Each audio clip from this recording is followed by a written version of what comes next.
The serpent clan had no men, but every year the women got pregnant like clockwork.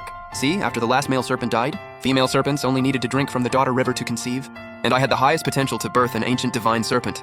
Yet I bolted from the river, right in front of everyone's confused stares. I leaped straight into the inferno abyss. In my past life, I burned through every drop of my spiritual power, just to hatch a noble golden vine serpent. But the moment it was born, it bit straight through my heart, and snuggled up to my stepsister, calling her mom. My stepsister became the serpent mother because of it. Got worshipped by everyone and ascended to glory. And me? I got framed as a child thief. They stripped my scales and tossed me into the inferno abyss. I died without ever figuring out why. That golden vine serpent was my own flesh and blood. So why did it choose my stepsister as its mother? When I opened my eyes again, I was back to that exact day. The daughter river was flowing right in front of me. Then my stepsister Hu Chenqian called my name a third time, and I finally snapped out of that burning pain. Sis, with spiritual power that high, I wonder what kind of serpent you'd hatch. Looking at Hu Chenqian's sweet, innocent smile, I broke out in a cold sweat. The memory of having my child stolen in my past life, of being stripped and thrown into the inferno abyss. It was all still vivid in my mind. I didn't waste another second. I turned to leave. If drinking this river water only births a serpent that'll betray me, then I'm not drinking it, period. Hu Chenqian's face instantly changed. She blocked my path and shouted, "Mom! Come look, why is Sis trying to leave?" The clan leader rushed over and blocked my way, still flashing that warm, gentle smile, but it never once reached her eyes. Yue, stop being difficult. Every female serpent has to drink the water and bear offspring. It's clan law, break it and you'll be cursed. The current clan leader was my stepmother, Hu Lin Lang. My birth mother was a 5-colored vine serpent, and the previous clan leader, who fell into the dark arts after having me and died young. So I grew up under my stepmother's care. After my father died, young male serpents started vanishing one by one, until the last male serpent was gone, and the vine serpent clan had no males left. From then on, female serpents had to drink from the daughter river to have any offspring at all. It was a rule the whole clan agreed on, with sworn oaths from everyone. For the clan's survival, no matter your bloodline or talent, you had to give birth to a young serpent. And only the one who birthed the highest tier offspring could become the next clan leader. Those with weak bloodlines and low spiritual power couldn't produce a golden vine serpent no matter what.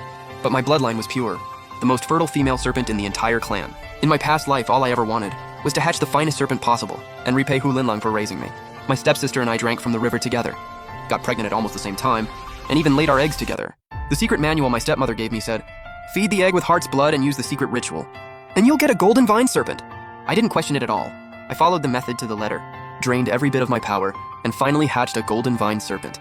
Barely able to stand, I carried the little serpent into the forest. All I had to do was wait for the ceremony to become serpent mother. But out of nowhere, without any warning, the serpent in my arms suddenly opened its mouth and viciously bit into my chest. Then it jumped straight into Hu Chenqian's arms and called her mommy with so much affection. Young serpents naturally bond with their birth mother, so no one doubted it was Hu Chenqian's child. Hu Chenqian stroked the golden vine serpent's head and gave me this helpless look. "Sis, how could you do this? You secretly swapped out my own serpent egg." I still care about our bond as sisters, but as clan leader, I have to punish you. Her little speech sounded so noble and righteous, which only made me look even worse by comparison.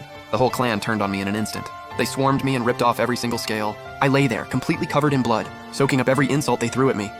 After everything the clan leader did for her. She still had the nerve to steal someone else's child. Absolutely shameless. Whoever said Hu Yue had talent? Hu Chenqian birthed a golden vine serpent. That proves she's clearly the stronger one. Hu Yue must have been jealous and desperate, so she secretly swapped the egg. Just as rotten as that dark arts mother of hers. Throw Hu Yue out of Serpent Forest! The day my stepsister took the clan leader title, I was driven out of the clan half dead. I barely managed to push myself up when someone shoved me straight into the abyss. I burned alive in the raging flames. Even in my final moments, I still couldn't figure it out. How did Hu Chenqian pull it off? How did she steal my child? Now, staring at the mother and daughter blocking my way, a plan quietly started forming in my head. I just feel a little under the weather. Let me go rest. I'll come back another day. My stepmother let out a relieved breath. She quickly said, "I'll have your sister walk you home. Come back together next time." I frowned and turned it over in my head. There were plenty of female serpents drinking from the river, and they all birthed perfectly normal offspring. The river keeps flowing, so the daughter river itself couldn't be the issue. Could the problem be when I drank? I absolutely could not drink at the same time as Hu Chenqian. Hu Linlang had been clan leader for years. She probably knew clan secrets I had no clue about. If Hu Chenqian and I drank at the exact same time, maybe we'd be triggering some forbidden rule. Actually, I'm feeling better already, so I walked with Hu Chenqian down to the riverbank and watched her drink first. Then I raised my sleeve over my mouth and secretly filled a small container with river water to take back. I'd drink it on my own back home. Since heaven was giving me a second shot, I wasn't letting a single detail slip this time. Back at my place, my stepmother showed up just like she had in my past life. She brought me a bundle of spiritual medicine and that serpent egg cultivation manual. I smiled and accepted everything on the surface. But the moment no one was watching, I lit a fire basin and threw both the medicine and the manual in, burned them both to ash. I used to believe my stepmother was the kindest person in the world. The way she treated me was even better than how she treated Hu Chenqian. Growing up, every rare treasure was always saved for me first. If Hu Chenqian ever gave me that envious look, I'd share some with her. And every time my stepmother caught that, she'd scold Hu Changqian harshly. The clan praised her as selfless and impartial. Saying a stepmother like her was rare. Everyone was jealous of me, and I used to think the same. I genuinely loved her as my own mother. When Hu Linlang got hurt gathering herbs, young as I was, I rushed straight into danger, just to shield her. And with Hu Changqian, I treated her like a real little sister. Her talent was weak, so I drained my own spiritual power, again and again just to help her grow. But after living through that betrayal, I finally saw the truth. Everything my stepmother ever did was just laying the groundwork for my stepsister. In their eyes, I was just a vessel for birthing a divine serpent. So even if I don't have all the answers yet, I know exactly where to start. That manual, I'm never laying eyes on it again. I drank the daughter river water I'd brought back, and quietly waited for my body to respond. That sensation of life taking form came rushing back again. I could feel the water flowing into my womb, filling it with waves of warm white light. This time I didn't drain a single drop of spiritual power. I didn't take a single herb. To help nurture the egg, I let go of obsessing over a golden vine serpent, and my belly still slowly started to swell. Not long after, I laid one pure white serpent egg. I didn't rush to hatch it.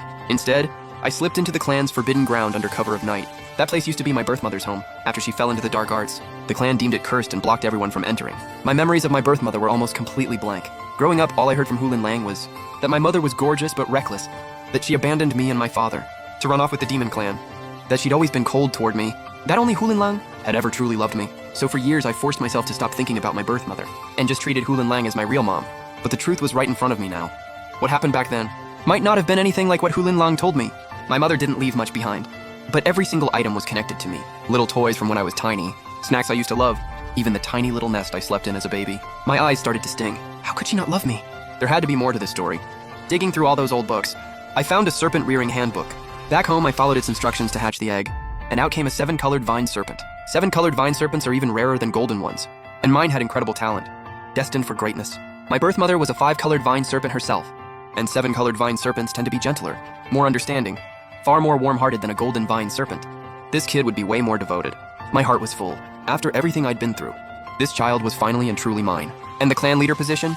Already as good as mine. I held the still sleeping 7-colored vine serpent and headed toward the forest. On the way, I suddenly heard the whole clan buzzing. You hear that? The little serpent Hu Changqian gave birth to got stolen.